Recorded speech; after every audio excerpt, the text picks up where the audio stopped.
रियासत आंध्र प्रदेश से जो है हुज्जाज इकराम जो है दूसरे मरहले में जो है शमशाबाद एयरपोर्ट रियासत तेलंगाना से हैदराबाद से जो है निकल रहे हैं। ये जो है 4 मई से लेकर 21 मई तक के जो है यहाँ से फ़्लाइट छोड़ेंगे और हुज्जाज इकराम जाएंगे। और या आज की तारीख में जो 4 तारीख के दिन जो है पूरे 185 हाजी जो है हुज्जाज इकराम 3 फ्लाइट्स के जरिए से जो है निकल रहे हैं। और इंतजाम के ऊपर जो है आज हमारे रियासत आंध्र प्रदेश के लॉ मिनिस्टर और माइनॉरिटी मिनिस्टर NMD फारूक साहब से बात करेंगे। फारूक भाई, जितने भी इंतजाम, क्योंकि पहला मरहले में जो है विजयवाड़ा एम्बेरकर स्टेशन से जो है 333 हाजी चले गए, पूरा टोटल वहाँ पर सक्सेस हो गए। अब जो है रियासत आंध्र प्रदेश से जो है यहाँ से हैदराबाद से जो है 4 मई से लेकर 21 मई तक के जो है पूरे हुज्जाज इकराम और हैदराबाद और बेंगलुरु से जा रहे। इसके इंतजाम कैसे हुए और क्या हुकूमत को क्या ये हुकूमत की तरफ से हाजियों को पैगाम क्या देना चाहिए? जी हाजी यहाँ जो हुज्जाज इकराम जो जा रहे हैं ना जी, उन लोगों का तारीफ करना हमारी बोला जी जी बेहतरीन करे। विजयवाड़ा में देखे ना जी, उससे भी अच्छा रखे, हैदराबाद में भी, बेंगलुरु में ऐसे भी बोला मैं गिवन इंस्ट्रक्शंस भाई बेहतरीन से बेहतरीन, कभी तकलीफ नहीं रहा हुज्जाज इकराम को बोले अच्छे इंतजाम करे, अच्छे आराम से इंशाल्लाह आराम। वहाँ से भी कल परसों भी क्या हुआ, आपको लगेज का प्रॉब्लम आया हमारे को, लगेज का प्रॉब्लम आया तो फिर CM साहब को बोले लेटर लिखा है, लेटर लिखने के बाद अब क्या हुआ देखिए लोगों को 13,000 रुपये करीबन 14,000 के करीब पैसे आ गए।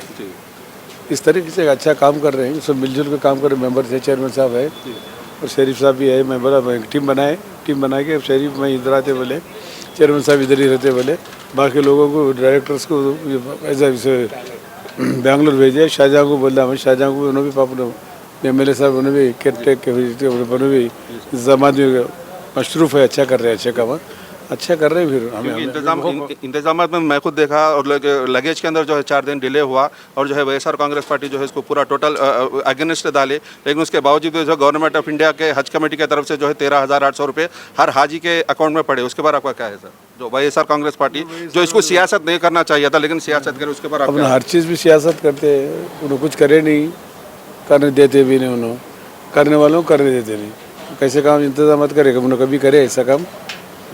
4 साल 5 साल थे, क्या करे? आप भी बोलना, आप भी थे ना जी, आप भी देखिए इंतजाम कैसा करे। उन्हें अफवाहें उड़ाते रहते, हमेशा काम धाम नहीं उन लोगों। पार्टी वैसी पार्टी है, खुद अपनी जगह हज नहीं बन सका उन्हें क्या चीफ मिनिस्टर उन्हें, उसके बारे में मैं क्या बोलूँ? फिर जागो मैं वजू करके फिर कुल्ली करना नाम लेकर उसका गंदा नाम, जबान पे नहीं लेना चाहिए उसका नाम। बोलने वाले बोलते रहते, हम नेता से उन्हें बोला हमारा क्या नाम है उनका, MLA साहब। अब फिर पैसे दिले उसको नहीं, क्या बोले नहीं ना, उसको तो बधाई देना ना। अच्छा काम करे फारूक साहब, अच्छा काम करे, हुकूमत अच्छा काम करे, CM साहब मेरे खुद इंटरेस्ट लेके करे, लेटर लिखे भी, लेटर लिखे इमीडिएटली पैसे आ गए। माफ़ी चाहे हम देहाज का सारी बोल के तो मेंशन करके दिए। फिर इतनी खिदमत करने की ज़रूरत क्या है हुकूमत को? हजा जाना ही जाते हैं, बट हमें पहली बार हिंदुस्तान के अंदर हम लोग हैदराबाद में अच्छा करें। एम्बार्केशन पॉइंट हैदराबाद में हमें खुद लेके आए।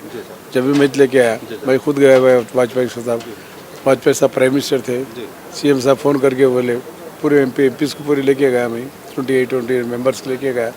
वाजपेयी साहब 2 मिनट बोले बात करे, फारूक साहब 15 मिनट साहब फ़ोन किया, क्या आपको एम्बार्केशन पॉइंट का बोले? जसवंत सिंह थे जब एक्सटर्नल अफेयर मिनिस्टर, वो खुद मेरे हमारे सामने बोले 5 मिनट में आए, बोल दिए उनको भी होना चाहिए, उनको भी था लखनऊ से पाटना से, उन्होंने भी खुद मेरे सामने बोले, उन्होंने भी पूछ रहे हैं, लालू पूछ रहे और हमारे मेरे पास भी रख दो बोले, हमारे को आ गया। नहीं तो क्या मुसीबत थी। हैदराबाद से आपको पानी की जहाज से छोड़ दो, पानी का तो छोड़ दो, हैदराबाद से बॉम्बे जाना, बॉम्बे से नहीं तो थोड़े लोग दिल्ली से जाना। सुबह में हज कमेटी को वहाँ गए थे, आज भी जो है पुराने लोग जो है आपको याद करे, वो फारूक आपके आंध्रा के मिनिस्टर जो है ये हज काम डाले से बोलने का आज भी जो है तारीफ हो रही है, दुआ करते हैं उससे से अल्लाह के फजल से हम लोग बेहतरीन काम कर। वो हजर साल बोले अजरुद्दीन से भी बात करा मैं, इंतजाम करते फारूक तो आप बात करो बोले, आप कहा अपना हमारे इंतजाम हम कर लेंगे। अब उनके ऊपर कब तक डिपेंड होते हमें, अपने लोगों हम कर लेंगे। इसलिए नेक्स्ट ईयर समझता हूँ इंशाल्लाह मैं विजयवाड़ा से एम्बार्केशन पॉइंट शुरू फुल होगा। मैं जितने भी हज इकराम जाना चाह रही नियत कर रही हूँ उन लोगों के लिए विजयवाड़ा से जाने के लिए मैं अपील कर रहा हूँ 1 से 2 बार, क्योंकि आपको ₹1,00,000 आते हैं। 1 लाख रुपये गवर्नमेंट आपको, मैं सब्सिडी तो नहीं बोलता उसको, हाँ गिफ्ट तोहफा समझो। तोहफा भी अच्छा नहीं होता। तोहफा क्या है? वो डिफरेंसेस अमाउंट भी इंशाल्लाह एक बार ट्राई करेंगे, वो भी नहीं सरका, वो भी बात करेंगे सीएम साहब से बात करके डिफरेंस भी राममोहन नायडू साहब उनसे बात करता हूँ मैं। 1 लाख रुपए उन लोगों के लिए गिफ्ट नहीं समझो, आपको हुकूमत की तरफ से उन लोगों को सपोर्ट दे रहे बस, फाइनेंशियल असिस्टेंस दे रहे हैं उन लोगों को। फिर हमारा आंध्र प्रदेश का एम्बार्केशन पॉइंट विजयवाड़ा से आना सक्सेसफुल होना, जितने भी आंध्र प्रदेश जो हज करम जा रहे बेंगलुरु नहीं, चेन्नई नहीं और हैदराबाद छोड़ के अपने पास ही जाना बोल के इंतजाम करेंगे। हज हाउस भी बनने की उम्मीद है इंशाल्लाह। हज हाउस भी हम लोग विजयवाड़ा में अमरावती में बनेंगे। अंदाजा कब तक ये है, क्योंकि अब अभी करोना जो है अब जो है बहा के ही हज हुज्जाज इकराम की सहूलत के लिए जो जा रहे हैं ये, और लास्ट में इससे पहले शरीफ साहब से भी मैं मुंसिफ से बात करते उन्होंने भी बोले थे कि आपकी गुज़िश्ता हुकूमत के अंदर जो है 2018 से पहले जो हुकूमत इसमें थी तो उसमें विजयवाड़ा के अंदर 35 एकड़ के पर जो है एक इस्लामिक सेंटर और हज हाउस के ऊपर डाले थे, वो वाईएसआर कांग्रेस पार्टी जो है उसको नहीं बना सकी। लेकिन अब ये कब तक ये फिर क्या उसको फिर रियोलोकेट करेंगे सर उसको?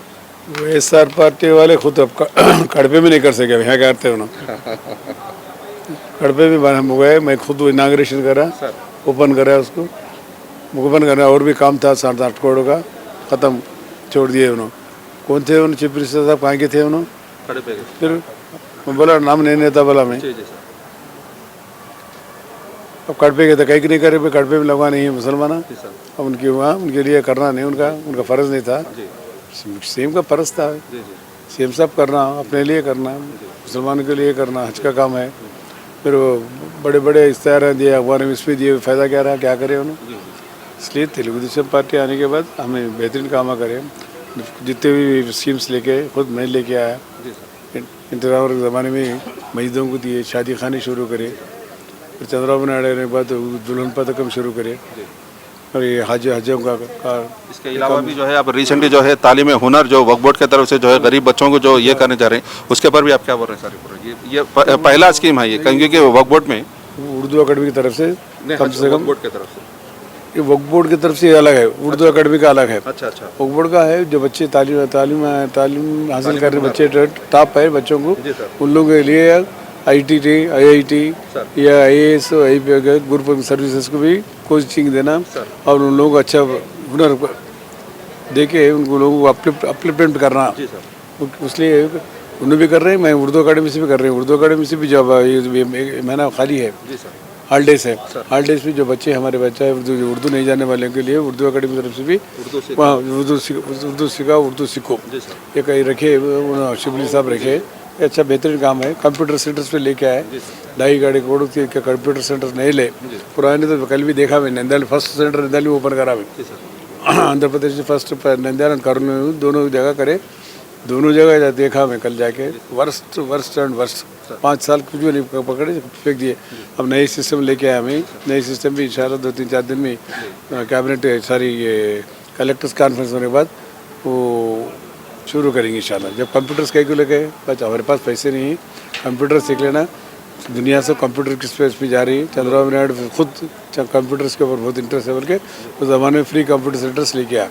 फर्स्ट कंप्यूटर सेंटर्स वो inaugurated in Nandyal then Kurnool, अब दो भी ख़त्म हो गया। एक आखिरी सवाल सर, क्योंकि अब रिसेंटली जो है उम्मीद पोर्टल के तहत, क्योंकि रियासत आंध्र प्रदेश में आपके सदारत के अंदर जो है 6 महीने का टाइम मिला हमारे को वक्फ बोर्ड के तहत मस्जिदा और जितने भी रजिस्ट्रेशन, रिसेंटली एक पोस्ट आया जो इमाम मौजाना के जो भी तनख्वाहें जो ले रहे हैं वहाँ वो लोग जो है अर्जेंटली जो है वक्फ बोर्ड के अंदर रजिस्ट्रेशन करा लेना। ये रजिस्ट्रेशन अच्छा है, लेकिन बहुत बाज़ लोग जो है उसको डाइवर्ट कर रहे हैं, उसके ऊपर वैसे मस्जिद के मुतवलिया हो या कमेटी उनको क्या मैसेज देना चाह रहे हैं? वो क्या हो रहा, पैसा कमेटियों में जा रहा है जी सर। ये कमेटियों में जाने की वजह से कंप्लेंट हमारे कुछ ज़्यादा क्या है मौजूदों से और ऑफिसों से, ऑफिस में इमाम के इमाम को पैसा दे रही है लोग। इमाम मेरे पास आए खुद कंप्लेंट करें, सर हमारे को आधार कार्ड है, जैसा आप लोग हर महीना पेंशन दे रही और उसको हमारे को ऐसा दे दो, उनको उनके हाथों में गए तो पैसा हमको नहीं दे रही बोल के। उन्होंने क्या बोल रहे हैं, आप गौर हुकूमत पैसा दिए तो हमारी बात नहीं सुनते बोल के। ये दोनों के बीच में फिर भी देने का हुकूमत किनको दे रही है, उनको दे रही है, उनको ये पैसा उनको जाना, इसलिए सोच रहे हैं हमें कैसा डायरेक्ट देंगे कैसा इनडायरेक्ट देंगे बोल के। तो उनका इंटरेस्ट क्या है तो जैसा पेंशन दे रही है वेरी तुम तहसीलदार की तरफ से हमारे आधार कार्ड देके हमारे को पैसे देता अच्छा रहता है। ये लोग देते नहीं, हमारे ऊपर कंप्लेंट है। चलो वो कैसा करेंगे सोचेंगे, बैठ के बात करके। आज के में अब ये जो बात हो रही थी रजिस्ट्रेशन की, क्योंकि बहुत सारे मस्जिदां जो अभी तक रजिस्ट्रेशन नहीं करे सर वक्फ बोर्ड में, वो लोगों के लिए आप जो है गवर्नमेंट इसके ऊपर कल कर दिए, बोले ना पूरे कर दिए, शायद हो गया ना। मई आई थिंक अप्रैल 30 को पूरे हो गए। अब क्या करने कुछ भी नहीं। अब नए बनना होगा तो गवर्नमेंट परमिशन लेना, गवर्नमेंट को परमिशन देके करना। मस्जिद बनाना हो, जो मस्जिद तामीर करके करना। हम मस्जिदों की तामीर के लिए पहले हम ही पैसे दिए। तेलुगु देशम पार्टी हुकूमत दी 1985 से लेके आज तक दे रहे हैं। आज का तो थोड़ा तंगी की वजह से नहीं दिए। इंशाल्लाह बहुत प्रेशर है उसके ऊपर, शादी खाने को, मस्जिदों का और ईदगाहों का, कब्रस्तानों का हुकूमत में इंशाल्लाह शुरू करना बात करके। पैसा तो हमारे पास है, बट मैचिंग ग्रांट क्या हो गया, जगन साहब की हुकूमत, नाम लिया मैं उनका, जगन साहब की हुकूमत में क्या करे, सेंट्रल गवर्नमेंट ऑफ इंडिया हमें 25% हम देते तो 40% हम भरे तो 60% उन्होंने देते। पैसा पूरा मिसयूज कर दिए। मिसयूज कर देने की वजह से क्या बोला, क्या वो इंस्ट्रक्शन दे रही, पहले आप पैसा डाले तो हम पैसा देते 60%, अदरवाइज हम दे रहे नहीं। तुम्हारी वजह से पूरे हिंदुस्तान में ख़त्म कर दिए। चंद दिनों के आंध्र प्रदेश की गलती की वजह से 40% गवर्नमेंट गारंटी दी तो दे रहे थे। अब गारंटी दी तुम पैसा डाले तो देते बोल रहे हैं हम लोग। ये हालत आ गई अब, इसलिए रुक गए थोड़े पैसा हमारे खाने का। हम 2.5 करोड़ रुपये 210 करोड़ हमारे पास है, वो पैसा दिए तो हमारे पास बाकी का पैसा आता। इंशाल्लाह वो ट्राई कर रहे हैं, इंशाल्लाह आ गया तो कम से कम 800-900 करोड़ आते। ये स्कीम से भी शुरू कर सकते हैं। ये बेकार इनकी वजह से खराब हुआ है। मेरे को नहीं, हमारे आंध्र प्रदेश को पूरे हिंदुस्तान लगा है। पीएमजे का नहीं भाई, वो मेरे भाई पास सेंट्रल स्टेट गवर्नमेंट के जो है उनकी वजह मिसयूज कर दिए। यूटिलाइजेशन सर्टिफिकेट आना नहीं, काबिज नहीं हुआ तो यूटिलाइजेशन सर्टिफिकेट दे दिए। उन आपको इंस्ट्रक्शन करे यानी वो सोचो मिसयूज होगा, हमारा पैसा हम नहीं देते बोलिए। तुम पहले अब क्या नया शुरू कर दिया, अब पैसा आपका पहले भरो, हम 60% देते हैं। अब नौकरी से गलत काम की वजह से सब कुछ चले गया पूरे हिंदुस्तान को। बहुत बहुत शुक्रिया फारूक भाई। तो ये थे फारूक साहब जो है एनएमडी फारूक साहब। उनका कहना है कि जो है वाईएस जगन मोहन रेड्डी की हुकूमत में जो है मुसलमानों की कुछ भी तरक्की नहीं हुई। मुसलमानों की तरक्की अगर हुई रियासत मुत्तहिदा आंध्र प्रदेश में हो या फिर अलहदा आंध्र प्रदेश में, वो तेलुगु देशम गवर्नमेंट से। और जितने भी हाजियों को जो वो सहूलत के ऊपर जो उन्होंने भी बात करें इंतजाम के ऊपर, और आने वाले दिनों में जो है बहुत जल्द जो है एक परमानेंट हज हाउस जो है विजयवाड़ा के अंदर बनाने का उन्होंने वादा किया ये हुकूमत के अंदर। कैमरामैन शिवा के साथ सैयद महमूद पीर, मुंसिफ टीवी, हैदराबाद।